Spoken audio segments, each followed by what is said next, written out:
Hello, everyone. Good afternoon, good morning. Thank you again for attending our webinar today about how to scale up applications using Tago.io. I am Fabio Rosa. I'm the founder and CEO of Tago. Today also, we are going to have with us Mateus, our expert in web design, that's going to be talking about the applications, and they're going to do a demo for us. We are going to be recording this webinar today so that you can watch later or share with somebody else. Also, we are going to have the Q&A at the end of this session. You can do your questions, comments anytime, and I do my best to answer them in real time. If not, you're going to be at least answered at the end of the webinar.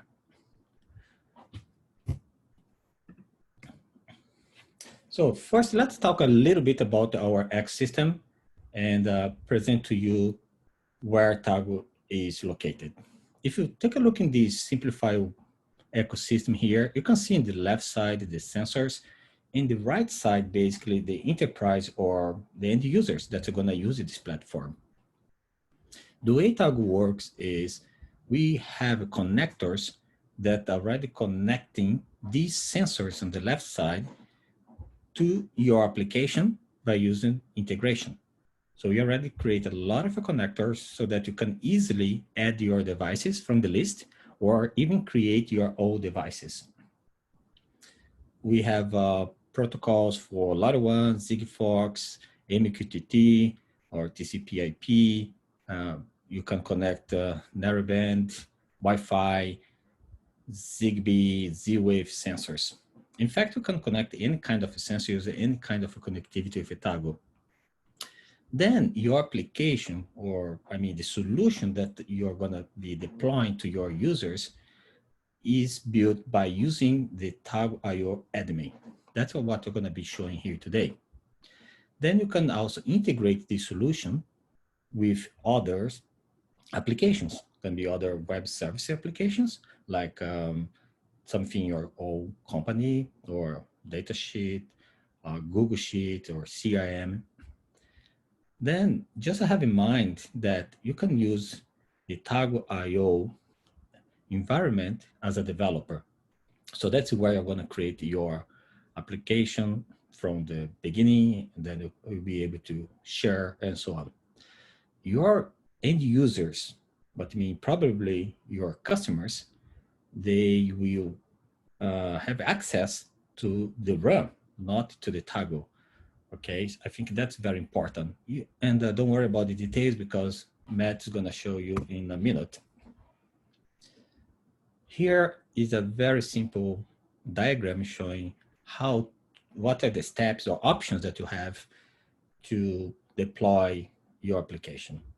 So first, you can build your application, you connect your device, you connect, you create your dashboard, you create your analysis, notification, so on. Then you have basically two basic options.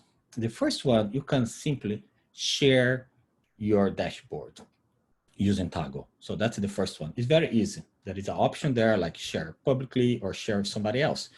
So the other person needs to have an account at Tago.io if it's not a public sharing. That's good. That should be working in some cases, mainly when you are inside of a company and you don't want to brand, and that's fine to be directly connected to Tago. But then you have the other option that's more related to a deploy. It's easy to set up. You have full control of all your users, and also have the advantage that you can white label and you can add your own custom domain. We call this model RUN. That's mainly the topic here today, because by using RUN, you are able to easily scale up your application. Before you talk about how to do that and showing the platform, let me show you here in a couple of minutes some concepts. Okay, the first concept is the tags. Tags, as the name says, is something that you can connect to some of the models that we have at the Tago to identify individual components. For example, we have tags for users, devices, dashboards, actions. In fact, I have possibility to allow developers to add the tags, custom tags for everything. In this example here in the top, you can see the users. Then let's give you this example. You have 4 users, so 3 of them are with tags. The first one has a green tag, the other 2 has a blue tag. Let's give a name like color. So the tag of the first one would be color equal green, and the others would be color equal blue. Then you can do the same thing for dashboards. In this case, you have a dashboard with a tag called green and another one blue. So why that's important? Because you can use the tags to search things later and so on, but also can use it to connect the things. In this case, for example, you can use this concept to make sure you link the right user with the dashboard that he or she owns, and they don't mess up. In this case, for example, we can simply create a policy that I'm going to explain in 1 minute, so that the user, the green user, will be able to access the green dashboard. And the other 2 users that are the blue side will be able to access the blue dashboard. In this case, the 4th element there has no tag, so cannot access anything under this policy, but that's the idea. So how this looks like inside of our admin, that's the environment at Tatago.io, is almost like this, okay? This is one example of devices. So you can see some columns here. Every time you create a device or a bucket or a dashboard or user, you're gonna see something like that. In this case, you see a list of 4 devices that I have here. Okay, so the first 5 columns are standard. You cannot edit them. They will be always there, and they will be automatically generated. Okay, you just give a name, then you see when the data is in, data out, if it's active, and when it was created. Inside of the red box, you can see 4 columns. These are the custom tags that I'm talking about, okay? In this case, I created one tag called customer, the second one state, city, and stage, and so on, okay? And each one has a specific value inside. So we have, for example, for these 4 devices, different companies. So that's the concept that I talk about.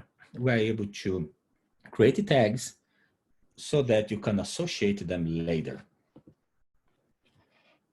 Before we go to the practical side, just want to introduce another concept at a very high level here, is about access management.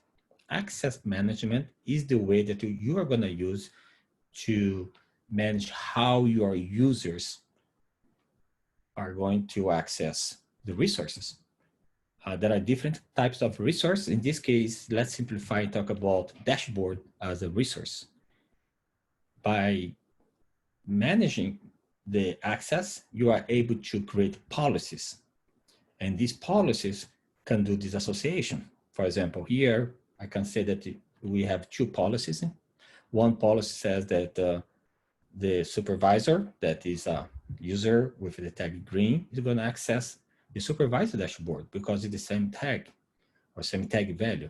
The same thing for the blue one. So by using policies, you are able to add different levels of access to your organization or to external organization. The last part here I want to mention is that you see during the presentation that Mateus is going to show a run. What is the run? Run is, again, where your customers are going to access your application. So, for example, you can have a domain like iot.mycompany.com. All your customers are going to link access to this link, so they don't go to Tago. Okay, you can keep your logo there small, but you can have the full white label version, so there is no reference tag at all, but the mechanism is the same.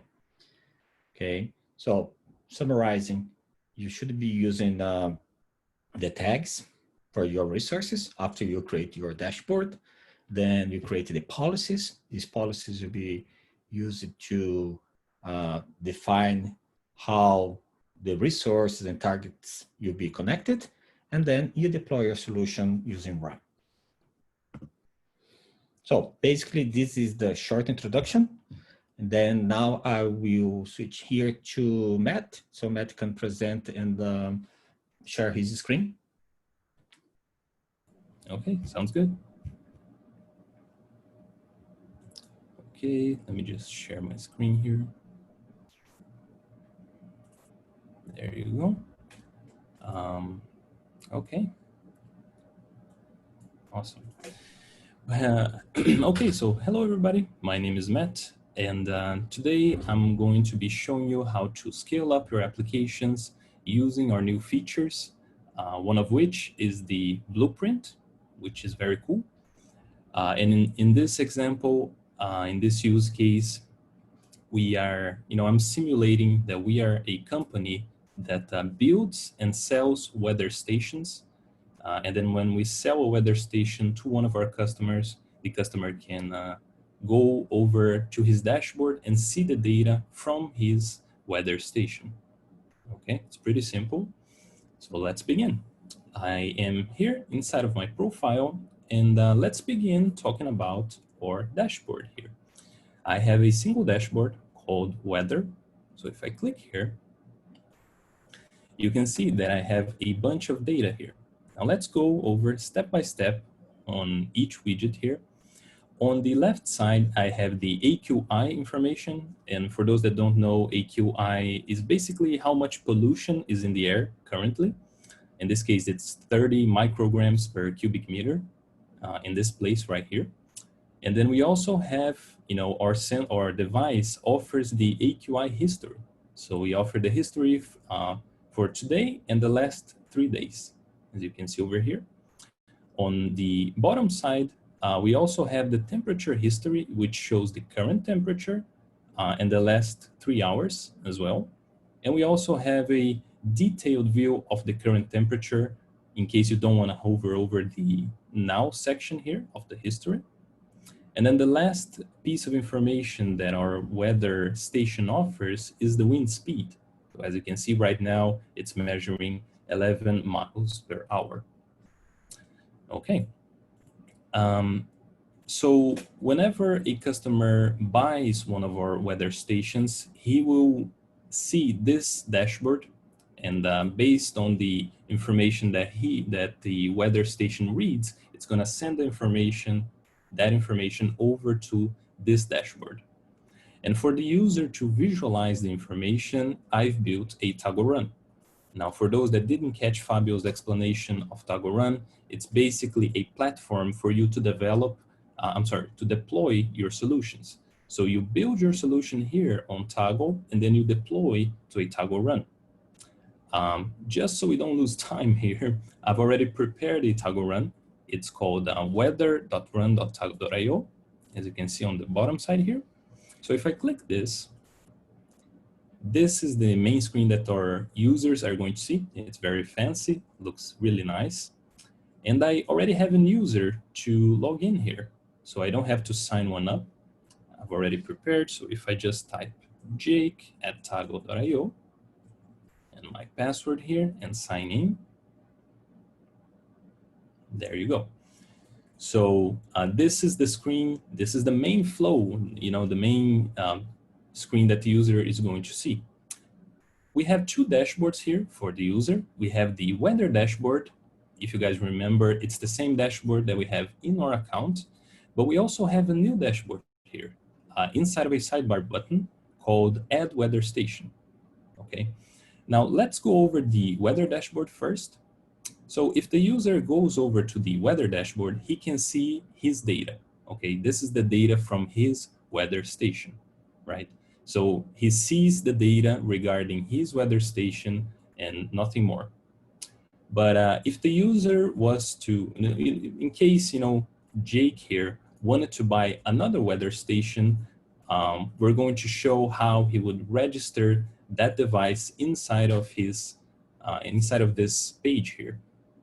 So currently we are only showing static information because Jake only has one weather station. You know, he already bought it, he already configured it, but he wanted to buy another one. So what he would have to do is go over to Add Weather Station,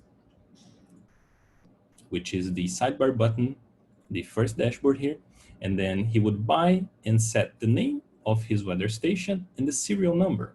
Now the serial would be normally a very complicated number because it would have to be unique for us to associate the physical weather station to the weather station here in our dashboard. But since this is just, you know, pretend data, this is just a mock-up, we can put anything in the serial here. And for the name of our new weather station that we just bought, we can set something like my second weather station because we already have one, right? Jake already has one. So Jake would press this button here, you know, in user. And then once the button is pressed and he goes over to the weather dashboard, a little bit of information changed. Now we have a new top bar here showing 2 records. Now we can select which weather station we want to get the data from. Now, if you guys remember, Jake previously had only one weather station. Now he has 2. I've just registered the second one, so I can switch it, and it shows the data from the second weather station. Now, I'm not sure where this weather station is placed, but it's showing the data from the weather station. You know, as you can see, the AQI information here is 10, but on his first weather station, it's 30. So it's, you know, most likely not the same place or kind of far away. This is the main flow of our example here. So we sell the weather stations, users buy them, they register those weather stations inside of our dashboard, and then they can see the data for the weather stations that they registered. It's very simple flow, but now let's go over to our developer portal and explain a little bit better how it all works. We, as a company, as a company that builds and sells hardware, the weather station, we have a couple of approaches on how to do this dashboard here, okay? So the first approach, which is very easy, would be to build a single dashboard for every user that we have. So for right now, we only have one user, which we know of, it's Jake. We could build a static dashboard, and then when we sell another station, we could build another dashboard, and then another one, and another one. Now, that is, to do that, it's very easy, because all you have to do is duplicate your dashboard. But the thing is, it's not very scalable, because when you have to make a modification in the visualization, or maybe you want to change a parameter or even the unit of something, you have to go to every single dashboard and change it manually.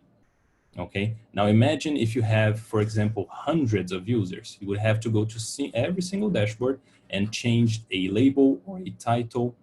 Maybe it's something very small, but either way, it's something that takes a lot of time because I have to do over and over again. And the second option, that was the first one. The second option is a little bit better, which is called Blueprint.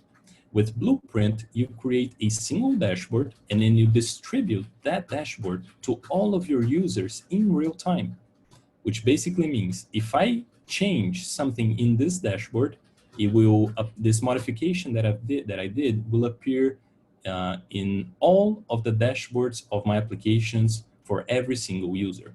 So I only have to modify one dashboard, and it affects all of those dashboards of my users. It's pretty cool and pretty simple. So let me show you how that is done. So Blueprint works by linking multiple devices. Because if you think about it, Blueprint is a single dashboard, right? So if user A is accessing this dashboard, we want to show the data of user A.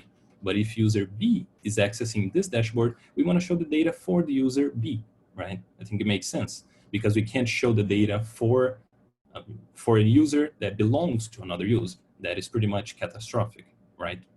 So how we manage this differentiation of users is by using tags, right? So if we go over here to users, let's begin to dive in the logic here. I have a single user. This page shows all users registered in my application, and I only have one, called Jake Paul. You will notice that by following Fabio's explanations, both of these columns here are tags. This first one is called type, saying this is a custom tag, and this is called internal ID, okay? Now, if you remember what I just said, I said that you would need to, for user A, show the data of user A, and for user B, show the data of user B. And this showing the data is called devices, okay? So for user A, you would show the device A. For user B, you would show the device B. And to link for each user to have a device, we need some sort of field for tying it one to another. And this field that ties each device to each user is called internal ID. So for each user in my application, I also have a device. So if I go over here to devices, you can see that I have 3 devices. Now hold on, let's go step by step on what is each device here. I have a device called Create Weather Station, and this device does not belong to any user. You can see that the type is empty and the internal ID is also empty. This device is only used to transport the data from this dashboard over to an analysis to actually link your physical weather station to a weather station in our systems. So this does not belong to any user. This appears for every single user. And we also have 2 other devices here. One is for, and as you can see, both of these devices have the same internal ID. And this column, internal ID, is what ties the user to devices. Now, this internal ID is 1, and this is also 1. If we go over to users here in a new tab, you can see that the internal ID is also 1. So this is the link that we want. We're linking the users to the devices through the internal ID tag, okay? And this Create Weather Station is not linked, but it still works because it's for every single user. We don't need to make a custom rule, okay? Now, just by creating the same column here in your device and in your user, it doesn't mean that it's going to automatically show the data for that device or for that user. It doesn't work like that.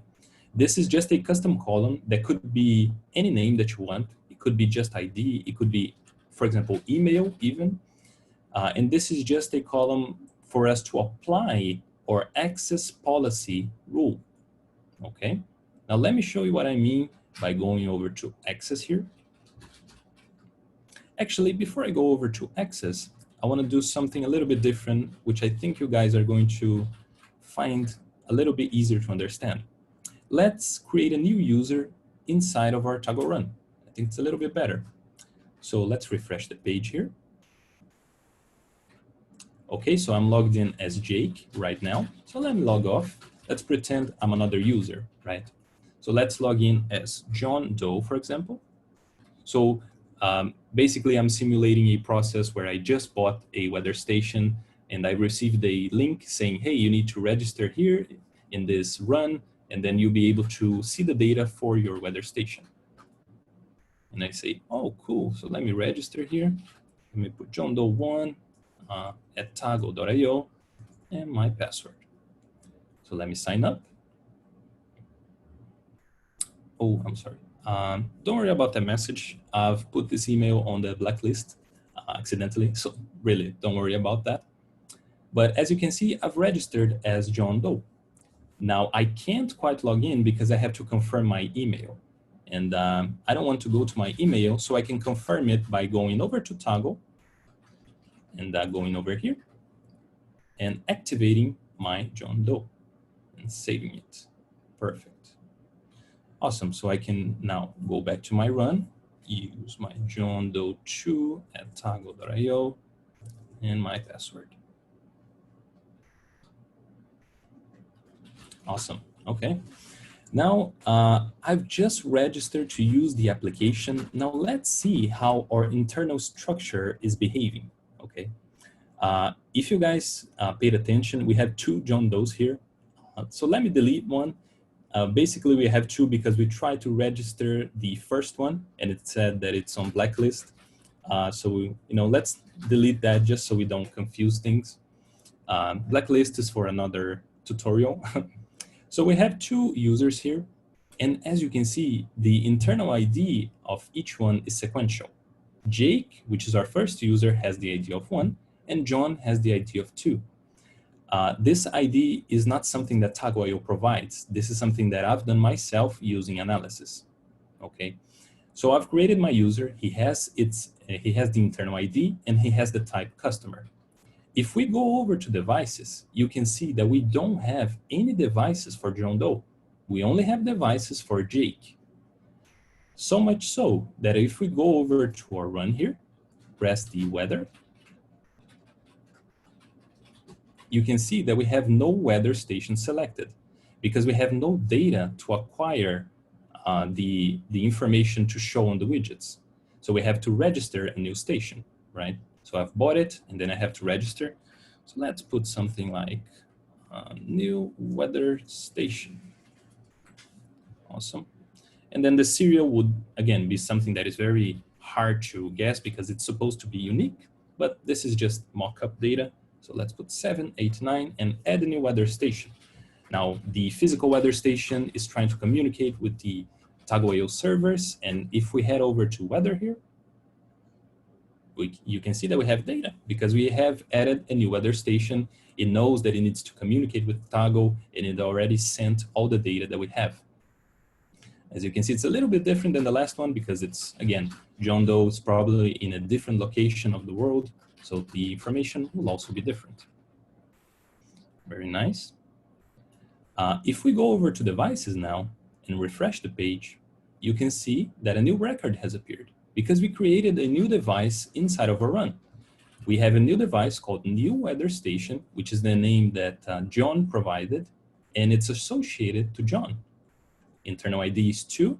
If we go over to users, the internal ID is also 2. Okay, it's very simple.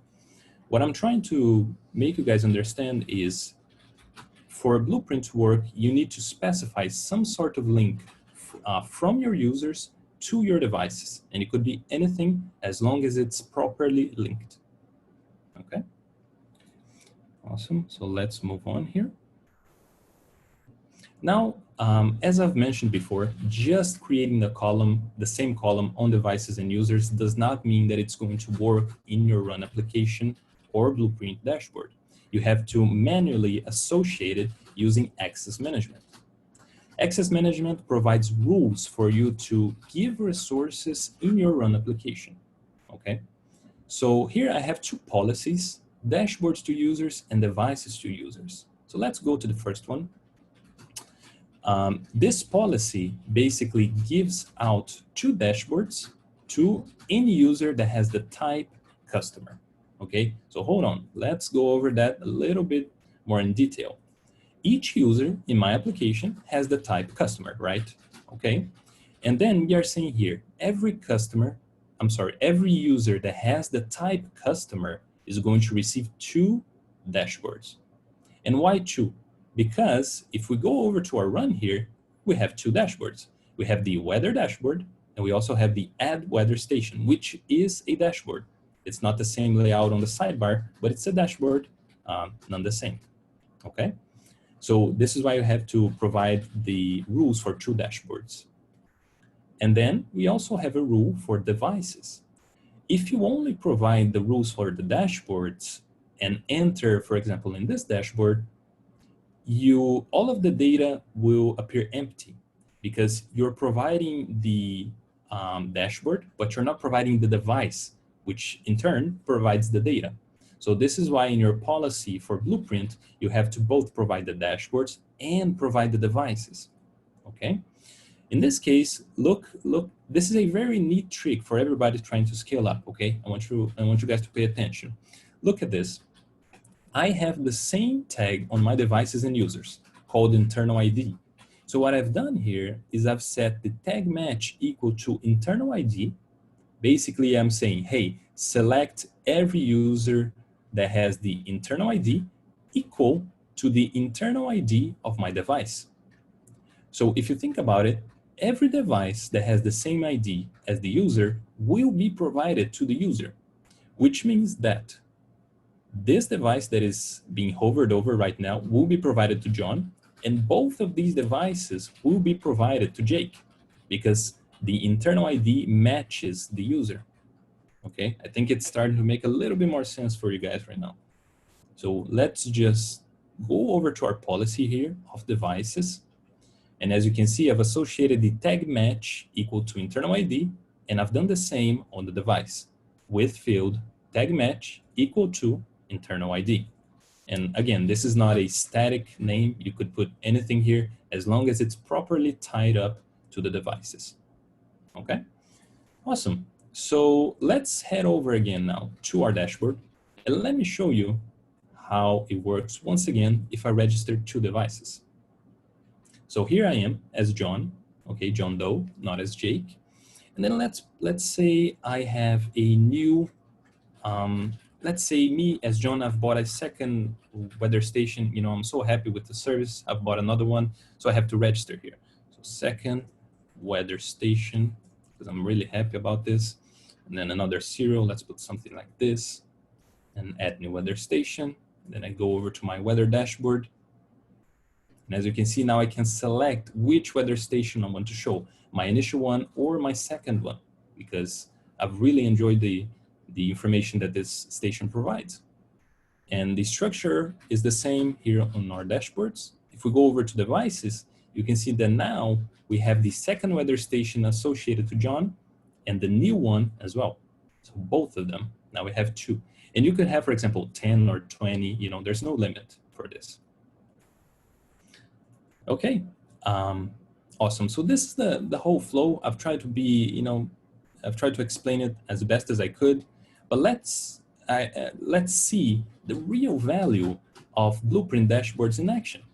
Of course, there's already value because you can use the same dashboard, you know, send it to 1,000 users and modify it, and then all users, you know, get the modification. But let's see it in action, you know.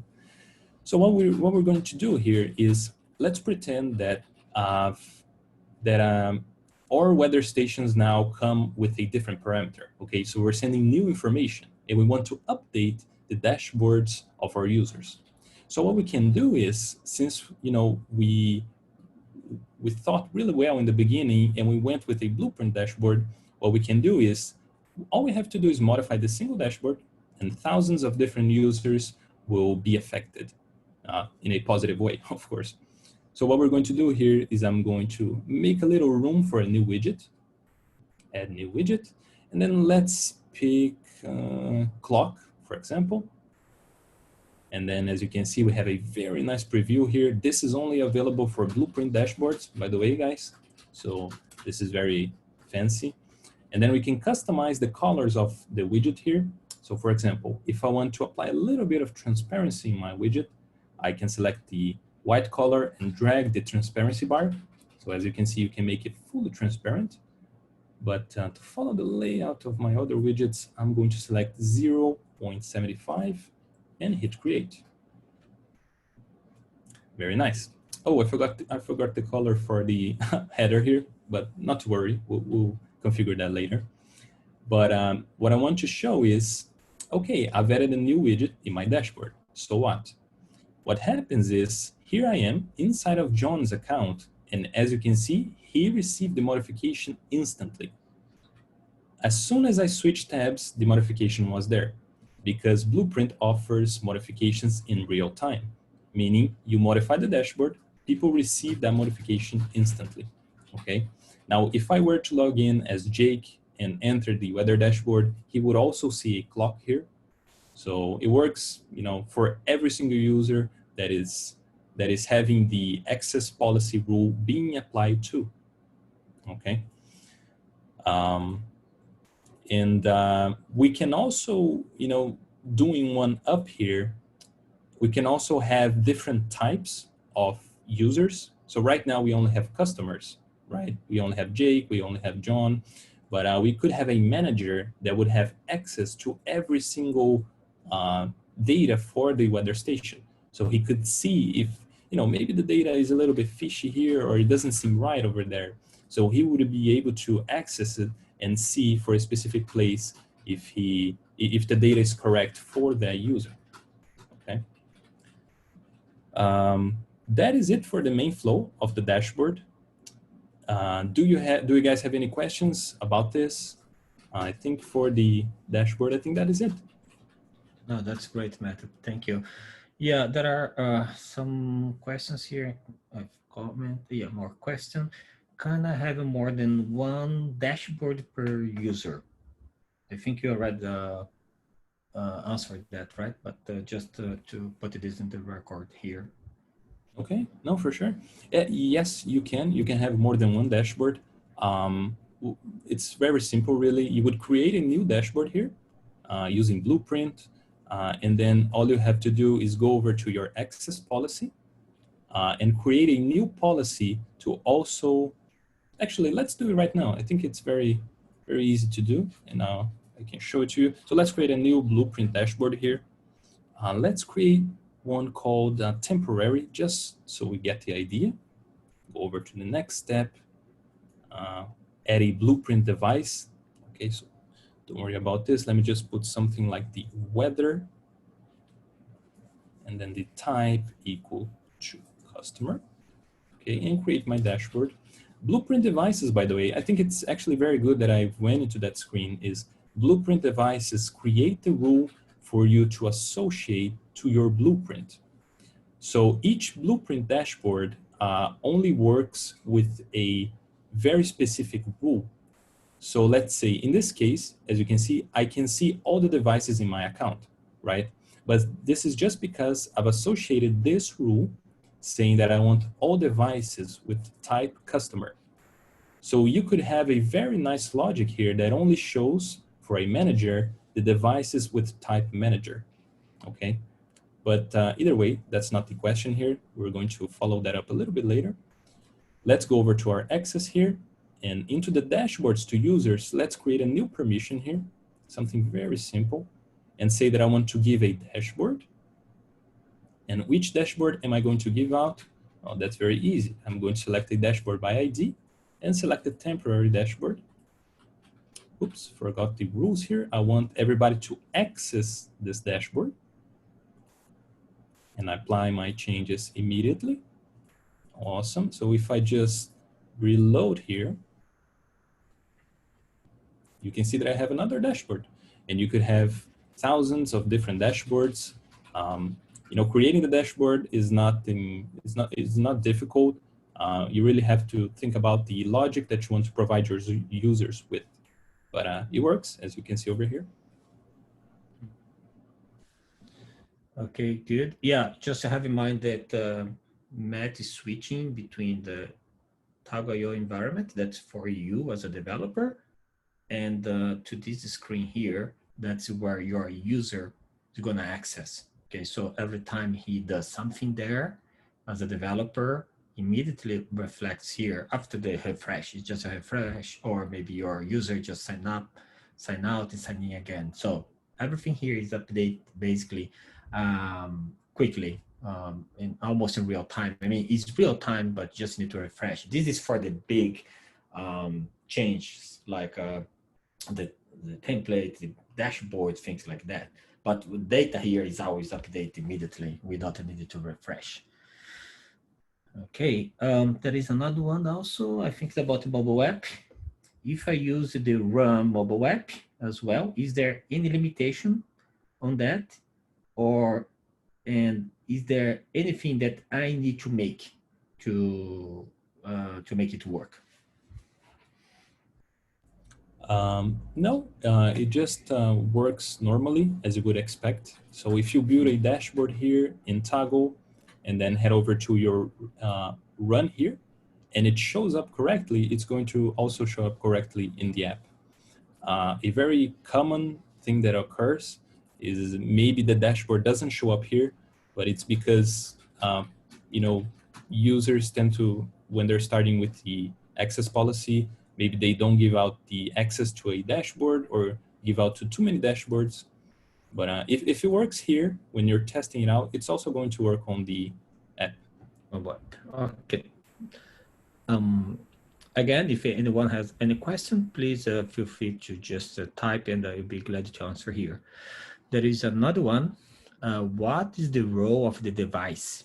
New weather station. Is it a template? Oh, okay, good point. So if we go over to devices here and we have the device called Create Weather Station. Now this, as I've mentioned in the beginning, does not belong to any user. It's empty here. And the sole purpose of this device is to transport the data from the dashboard to one of my analysis. How so?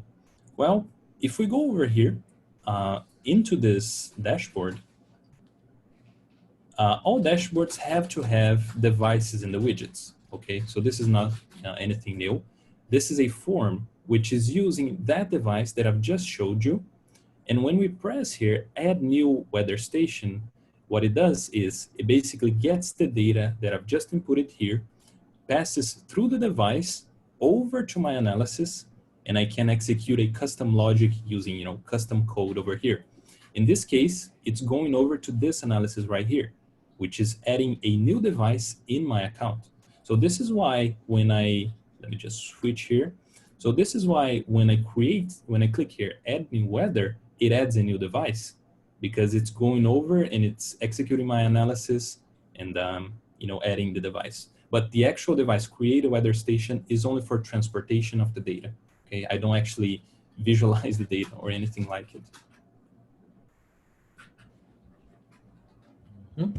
So basically, summarize this device is not like here it's called device, but it's really not a sensor, right? It's just to access and create a small database, right? Yeah, correct. Okay, let me see if there is another question. Nope, I don't see any other question here. All right, so again, this material will be available online. You should be receiving an email with the link. Anyway, all the videos of webinars and the how-to videos are present in our website, targo.io/videos. At any time, you can check previous webinars, and of course, you have documentations and access to our team. If you have a question, I'd be glad to answer. And also, we have our community.targo.io. So thank you very much for the participation, and let us know if you have any question, any comment at any time. Thank you very much for your participation. Thank you, Matt. Thank you. Bye-bye.